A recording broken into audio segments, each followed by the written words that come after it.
محمد وآل محمد.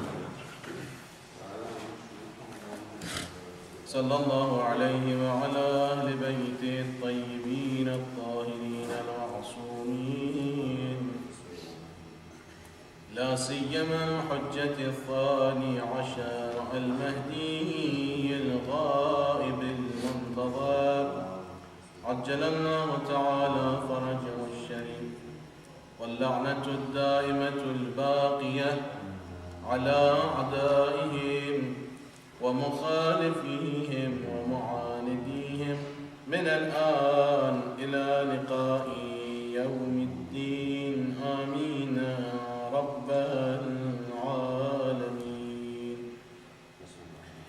To pay your condolences to the Imam of the time, raise your voices with salawat ala Muhammad wa ala. اللهم صل على محمد. قال الإمام الحسين عليه السلام: إن الله جل ذكره ما خلق العباد إلا ليعرفوه، فإذا عرفوه عبدوه، فإذا عبدوه استغنوا عن عبادة ما سواه. A very famous hadith from Imam Hussein alayhi salatu wassalam, narrated by Imam Salih alayhi salam. Imam alayhi salam, in his way to Karbala, said this hadith to his companions and the rest of the people who were present. أيها الناس, O people, إن الله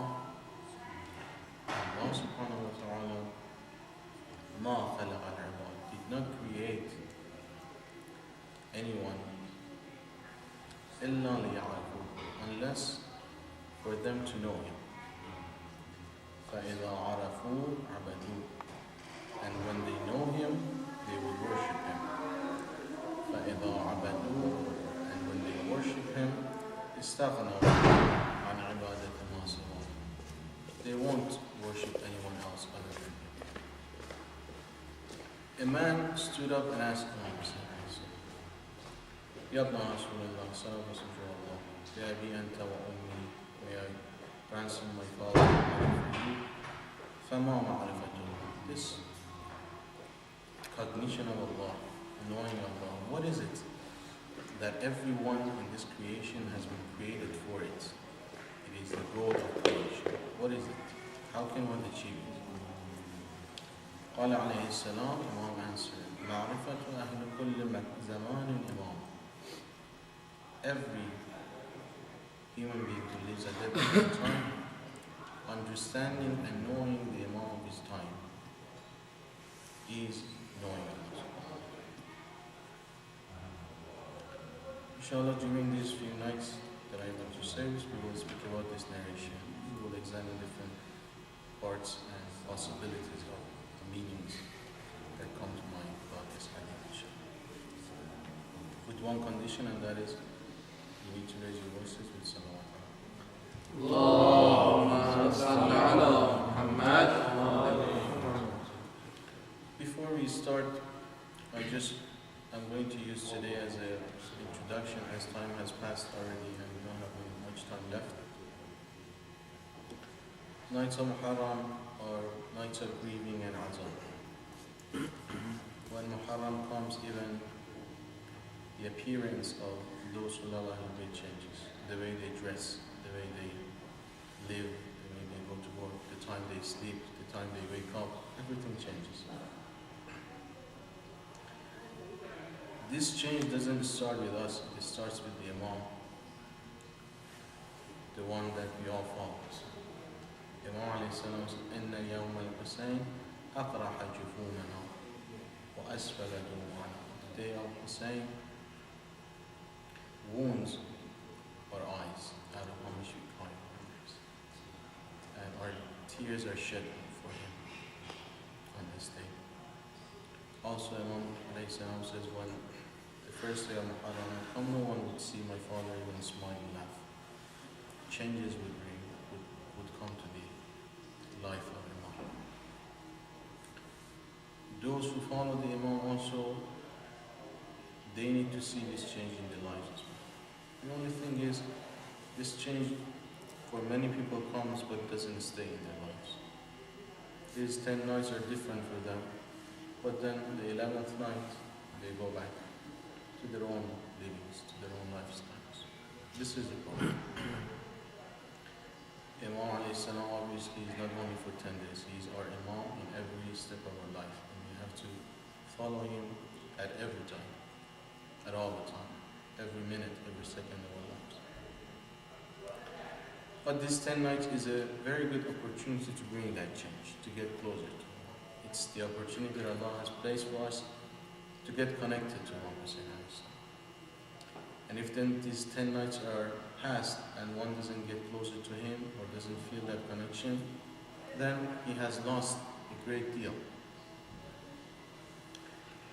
Shedding tears over Imam Hussein obviously is an act of worship, the best acts of worship. Imam Rida alayhi salam says to Rayyan ibn Shabib on the first day of Muharram, if you shed one drop of tear, as much as it comes and moves on your face, Allah will forgive all of your sins, the major ones as well as the minor ones. All of them. This is one drop of tear. However, this drop of tear has a responsibility, every single one of them. As every single one of them has a great value in the eyes of Allah subhanahu wa ta'ala, it brings a huge responsibility. This salam that we give on Imam Hussein every day, especially in these 10 nights, Ziyarat Ashura that we recite, it starts with this word, As-salamu alayka ya Aba Abdullah. What does this salam mean? Is it just a greeting? Hello Imam Hussein? Are you saying hello? Are you saying hi? Or are you saying something deeper? This salam is nothing but a commitment. It is a promise that you are making. It's not just a greeting, the formal saying to open up your ziyarah. It has a meaning. Why do you keep repeating it in ziyarah? As-salamu alayka ya Abdullah, as-salamu alayka ya Rasul. If it was a formal greeting, then one is enough. You don't have to repeat it. About the meaning of salam, there are different opinions, obviously. I don't want to get into the technicality of this because of the time, and this is not the main subject that I want to speak about. That's why I'm not going to get into the details of it. But mainly there have been mentioned 4 different meanings for the word salam. What does this word salam, what does it even mean? It is one of the words that every Muslim at least a few times a day repeats. We greet each other with this word. Assalamu alaikum. Assalamu alaikum. In some cultures, even when they want to say goodbye, they use it. In ziyarat, we use it. In Quran, it has been mentioned many times. What does it mean? Some say salam is one of the names of Allah. Some say salam comes from taslim, means obedience. These meanings are not very accurate, obviously. If salam means obedience, then when you say salamullah alayhi, what does that mean? Allah is obeying you? That doesn't make sense. One of the meanings which is the best is safety. Then what does it mean? Assalamu alaykum ya Abdullah. It means, ya Abdullah, I am making a commitment here. I'm making a promise. You are immune from any harm from my side. Assalamu alaykum. You are safe with me. I will not hurt you. I will not harm you. What does that mean? Can someone harm Imam Hussein today? Can someone hurt Imam Hussein today? Definitely not, yes. 2 points. And I will mention this and inshallah we will finish this introduction. It's Allah. Allahumma salli ala Muhammad. Number 1 of the titles in Quran about Al-Khoei, or what Allah subhanahu wa ta'ala refers to them, is shuhada, witnesses. You are witness over people. Quran says about Surah Hajj, the last verse. They are the witness over all of our actions, our thinkings, our intentions. Witnesses. In the day of judgment, they will bear this witness. They will say, I witnessed him who did this. They will testify. They see whatever we do. They understand whatever we think. What our intention is. Obviously, action without the intention has no value. If they are going to testify in the day of judgment about something good that I do, they have to know my intention. Because whether my action was accepted or not, was it good or bad, it depends on my intention. I can bow down with the intention of going to Ruku, that's a very good thing. I can bow down with the intention of making fun of an elderly lady who's passing by, that's obviously the same. Just witnessing the act itself doesn't mean the person can testify in the day of judgment. They need to know the intention behind it. The value of our actions is based on our intentions. This is Al-Khoei. They see everything. عَيْنُ اللَّهِ النَّاظِرَ in one of the ziyarah, the 12th. The eye of Allah, which is always observing and watching. عَيْنُ اللَّهِ, again, one of the titles of Imam Ali alayhi salam. Can eye of Allah not see? Eyes of Allah are always watching. If Amir al-Mu'min alayhi salam is عَيْنُ اللَّهِ, so is Imam Hussein, so is the 12th, so is Imam Mahdi alayhi salam. All of them. They witness whatever we do. This is number one. Number two, if you truly love someone, whatever they do affects you. Many times you see in the youth, the parents might tell them do something, or don't do this, this is not good for you. They say, this is my life, this is my choice. This is true. This is your life, this is your choice.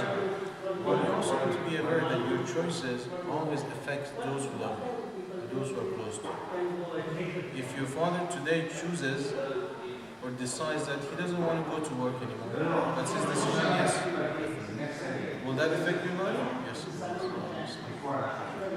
If he chooses today to leave this country and go and live in another country, he says, you know, I was always dreaming to go and live in Europe, for example. You have to follow him, you have to leave this country too. Does that affect you as well? Your choices, your actions are up to you, but they always affect those who are close to you and those who love you. Who loves you more than that? Your parents, your siblings, your friends. They are the ones who truly love you, more than how much your mother loves you. That's a big statement, but this is true. One of the companions of the Prophet went to the mosque after being absent for a few days. Every day he used to go and pray, he came off. A few days he was sick and he missed it. After a few days he went back to the mosque. Imam came down from Mumbai, and as soon as he saw him, he said, where were you this few days? Why didn't you come to the mosque? He said, I was sick, I couldn't come. Here the Quran of the Imam said,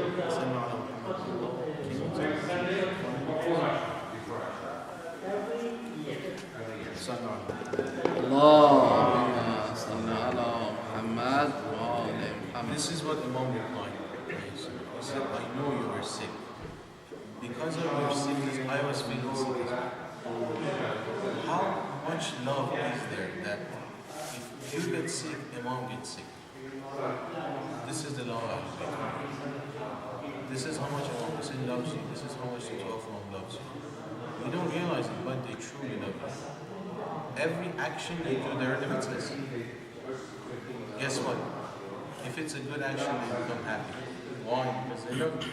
If you do something good, if you achieve something in your life, don't your parents get happy? Obviously they do. Is that going to benefit them? No. It's out of love. If you pray salah, will that affect the 12 Imam? Definitely no. But he gets happy. Why? Because he loves. If you commit any sin, if you hang out with those who you shouldn't be hanging out, if you listen to what you shouldn't listen, he is witnessing, and he gets upset by it. Why? Because he loves. Now I'm going to repeat my question again. Is it possible to harm the Imam Hussein today? Hurt him? Yes, it is possible. By our actions, because he is witness over them. And out of his love for us, he gets harmed, he gets hurt when he sees that we are doing something wrong. So what does As-salamu alaykum wa rahmatullah mean?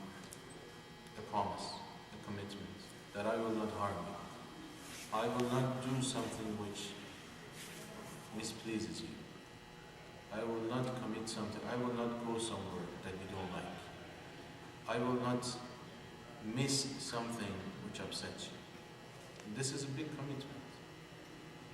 We should know what we're saying is Ashura. And obviously every salam has a reply, and that reply is mandatory.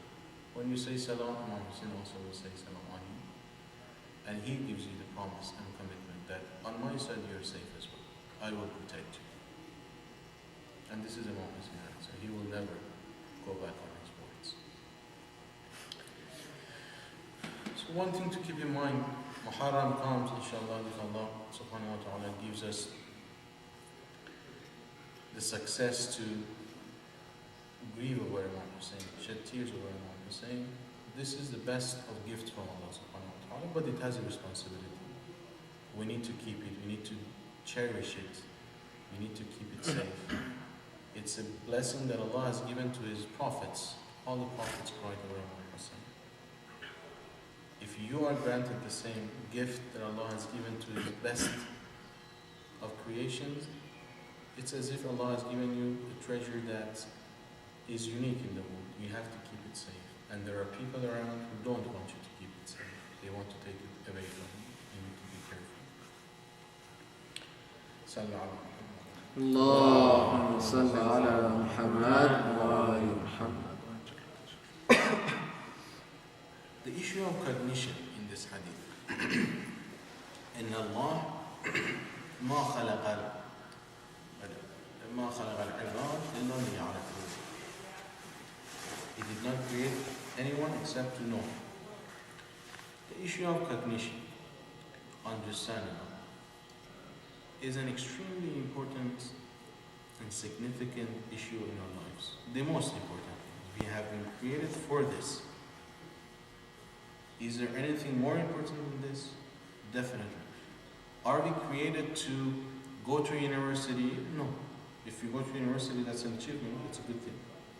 Are we created to become extremely powerful? Not necessarily. Are we created to become extremely wealthy? No. These things, if you achieve in your life, they're good things, but this is not the goal for you. What is the goal? Understanding Allah is, knowing Allah. This is the goal. So if someone comes to this world and lives for 100 years and achieves many things in their life, they become extremely wealthy, they become extremely powerful, they're created extremely good looking. If they're not created very good looking, they make themselves very good looking using their wealth and the science. They achieve all these things, but if they don't know Allah, have they fulfilled their mission in this life? No. They have wasted their time. This is something that needs thinking about and planning. Extremely important. If this cognition is not there, nothing else can help you. Even prayer cannot help you. Even worshiping Allah cannot. If cognition is not there, understanding what Allah is, as much as we are able to, obviously, then you are extremely vulnerable. You have exposed yourself to the attack of your enemy, which is shaitan. You see, I have seen a lot of youth, and you may have a lot of examples around people that you know. Youth who were 15 years old, 14 years old, extremely dedicated to religion. Extremely. They used to pray on time, they wouldn't listen to music, they would be extremely focused on what they're doing. Someone I know that they told me is every Friday he wouldn't even leave his ghusl of Jama'ah. Every Friday he would make sure he even does this mustahab, and it's not a mandatory. this much commitment. Go to the mosque every week, do everything by the book. And then one day you see them in the street, and you see them, they've changed. You notice they don't come to the programs as much. Things have changed with them. They have changed their path. You ask around, usually the parents will say, well, he's lazy in his prayer now, he doesn't pray. You tell him, this is the kid when he was younger, and he had less understanding, he would pray every day, on time. What has happened? You sit down and ask him, what has happened? Don't you believe in God anymore? Yes, I do. Why don't you pray anymore? Oh, Allah doesn't like you. I have prayed so many times and asked Him for something He hasn't given me. I have seen many people who are committing sins. They are corrupted, but they have a good life. So where is God? All of these are coming from where? From not understanding who God is. When we talk about cognition, we are not speaking about proving the existence of God. That is something else. You can sit down for hours and reason and bring these logical reasons and prove the existence of God. But until you don't understand who God is, you truly don't think about God, you will not be motivated to worship Him. In order for you to worship and you benefit from that worship, you need this cognition. You need to understand who Allah is. You need to think about it.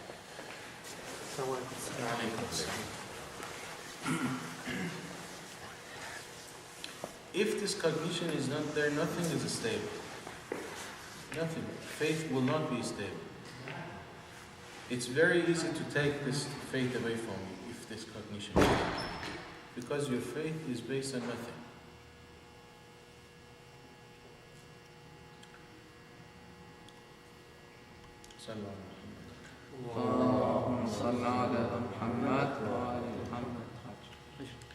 One of the main problems today that our youth are facing,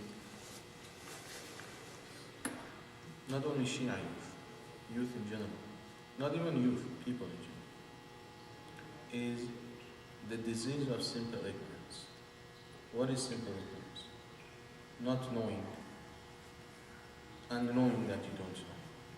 We have two types of ignorance. It's simple ignorance, which means you don't know, and you understand that you don't know. And then we have compound ignorance, which means you don't know, but you don't know you don't know. You think you know. These two types of ignorances, these are two diseases in one's soul. Unfortunately, are very epidemic today, especially simple ignorance, especially about things which matters, such as knowing Allah.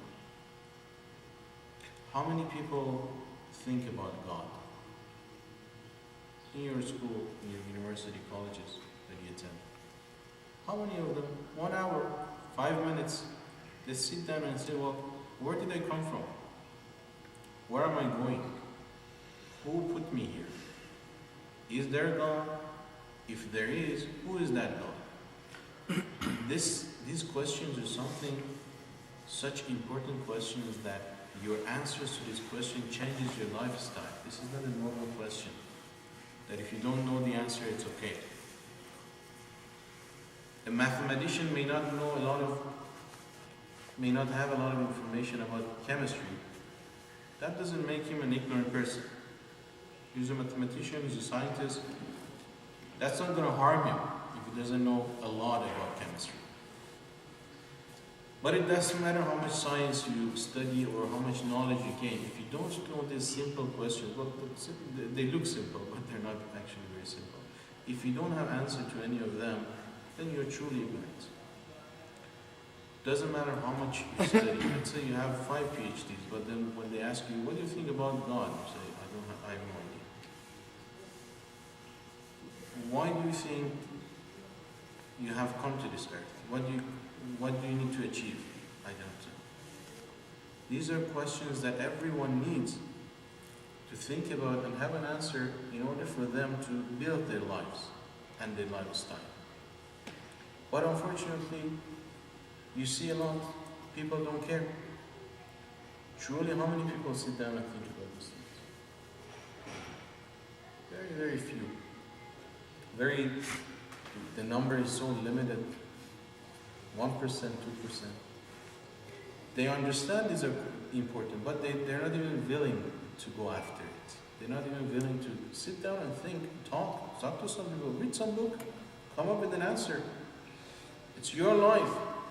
You need to build it on something. Where does that come from? Only TV? Anyways, this cognition, understanding Allah is extremely important. Again, if it's not there, nothing in your faith will be stable. Where do you get this understanding of Allah from? How do you understand Allah? How can you understand Allah when you don't even see Him? One of the meanings that Imam ﷺ answers when that person asks, what is ma'rifatullah? What is knowing Allah? Imam says, knowing your Imam. One of the possibilities, inshallah, as we go forward, we'll explore other possibilities about this meaning as well. One very simple answer could be that the way, the path to understand Allah is the path of Ahlul Bayt. They are the only ones who can tell you who Allah is, as much as one created being can understand. Through them, you can come to this cognition. Without them, you can't. There is no way. They are the ones who have shown us the way. One of the du'as,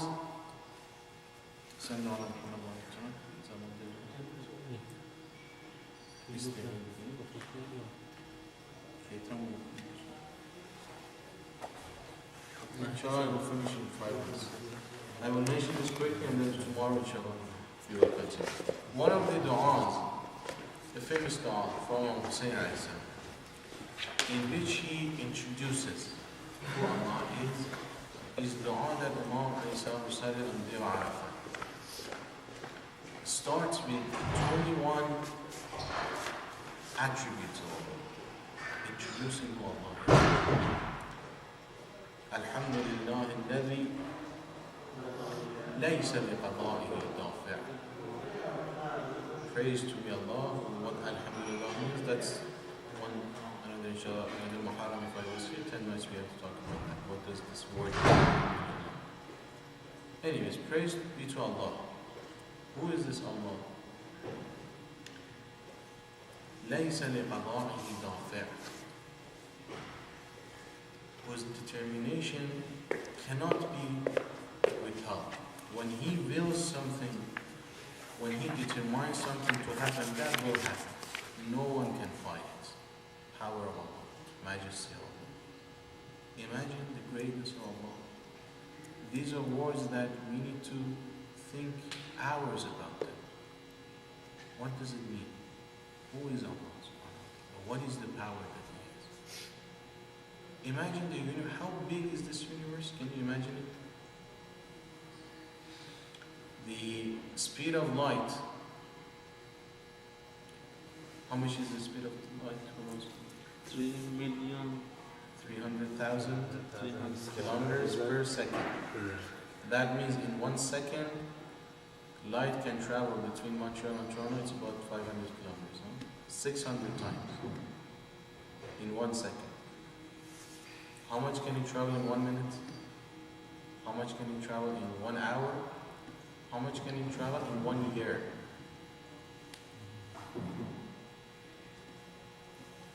We are living in a galaxy called the Milky Way. Milky, chocolate milk. I don't know where that name comes from. Milky Way.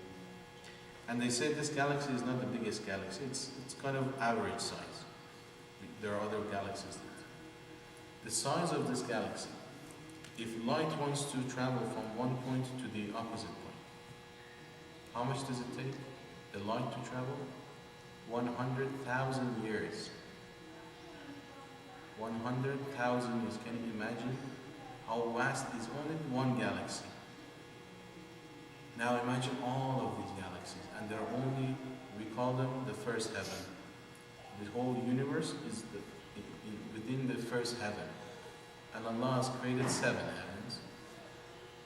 The comparison between the second heaven to the first one, the first heaven is so small compared to the second heaven, it's as if, Imam Sallallahu Alaihi Wasallam said, as big as a ring in a desert. It will get lost, the whole universe that we know of. This is the first heaven. Then there's a second.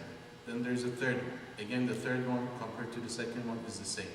A ring in a big desert. Then the fourth one, fifth one, sixth one, all the way to the seventh.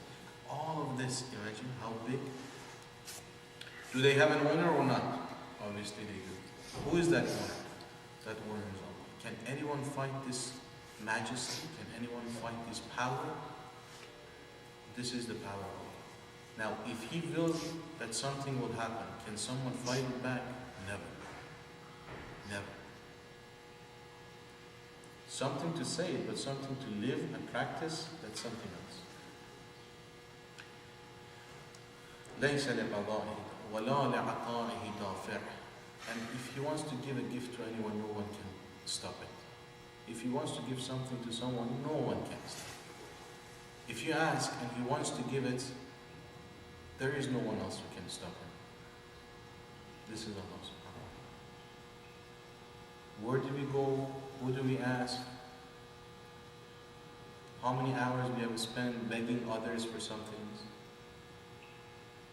In people, this thing called peer pressure, what does it mean? People do wrong stuff just to please their friends, so that if a day comes that they need them, that friend backs them up. If you have this power behind you, who else do you need? How peaceful would be your life? Will you ever have any fear anymore? Definitely. Cognition. If you have to understand who Allah subhanahu wa ta'ala is, as much as we can. This cognition makes Imam Hussein do what he did. On the day of Ashura, and who understands the day of Ashura and the tragedies which befall on Imam Hussein?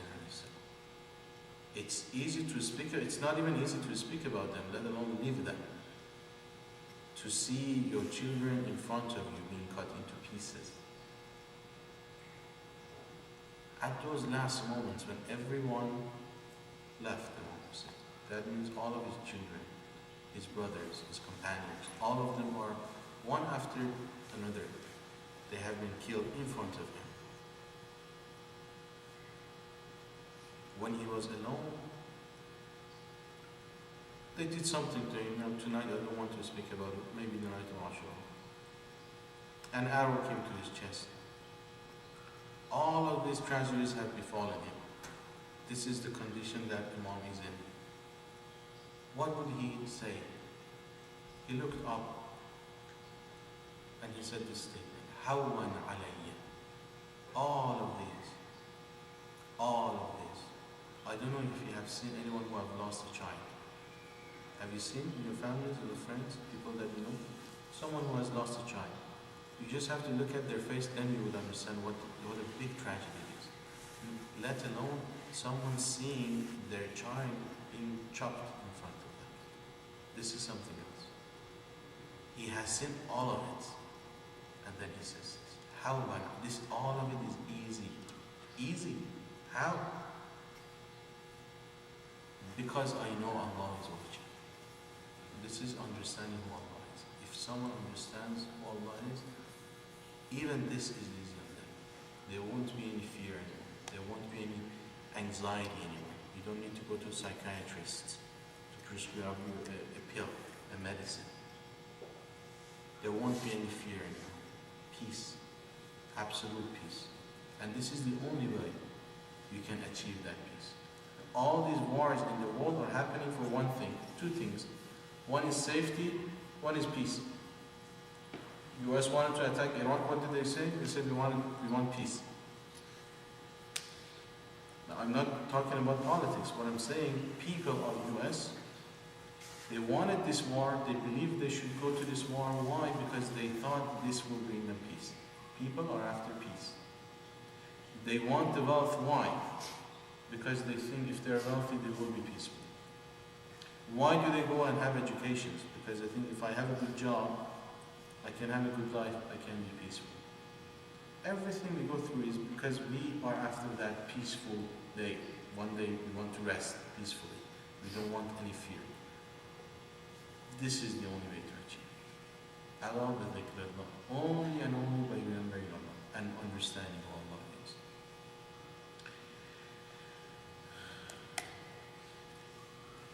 Usually in Farsi nights, in Majalis, on the third night or the fourth night, they recite tragedies of Sayyidah Ruqayya, daughter of Sayyidina, or the sons of Sayyidah Zainab.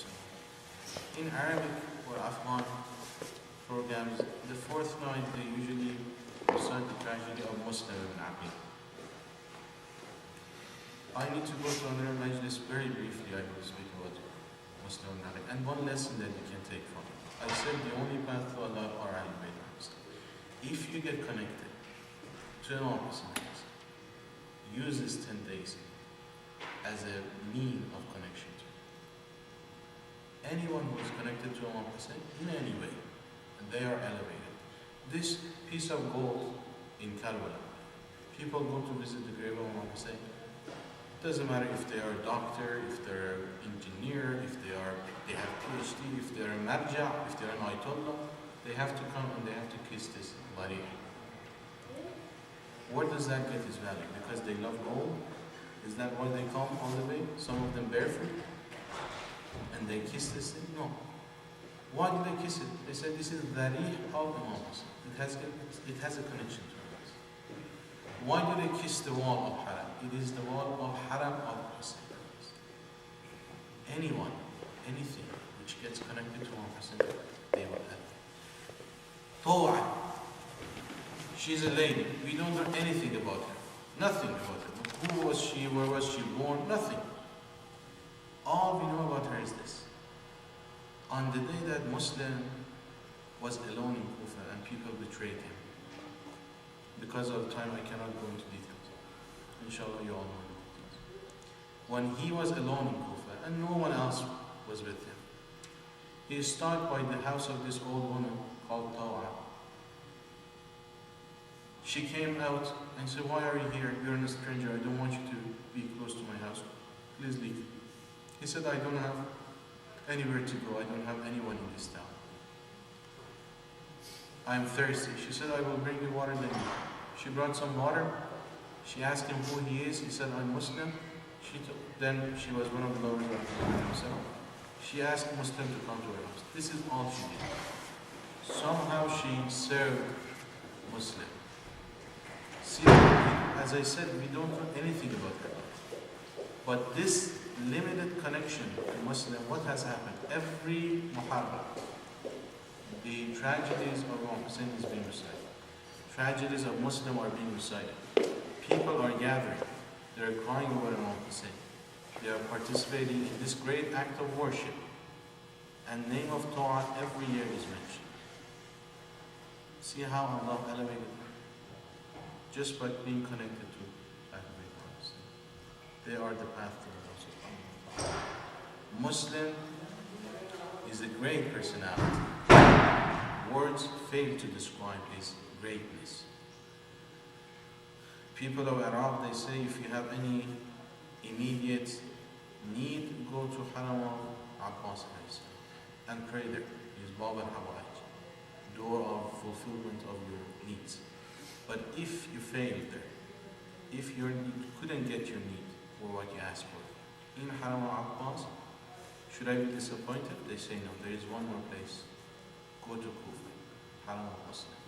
Ask Muslim ibn Aqil. He will fulfill it.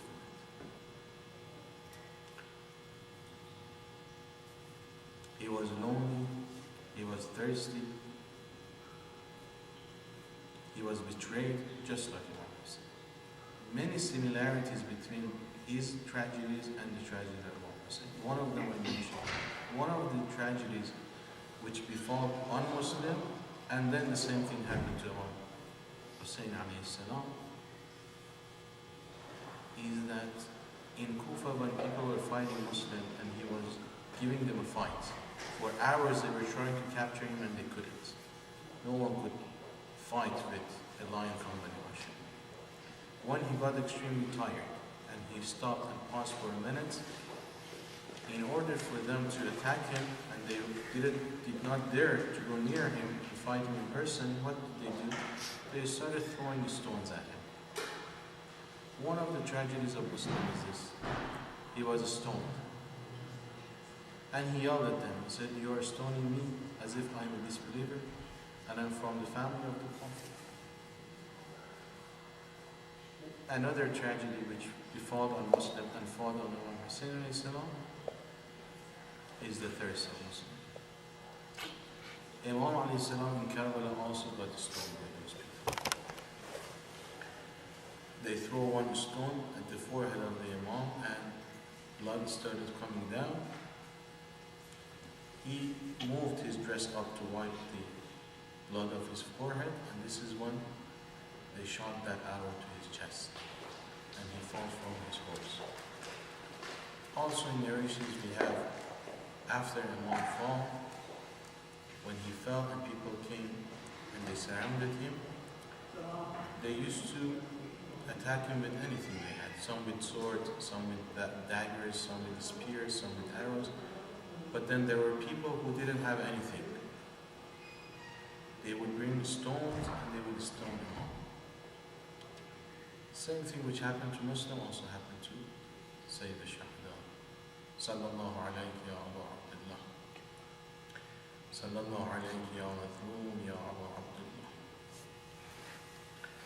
Assalamu alayka ya Abu Abdullah wa ala al-arwah allati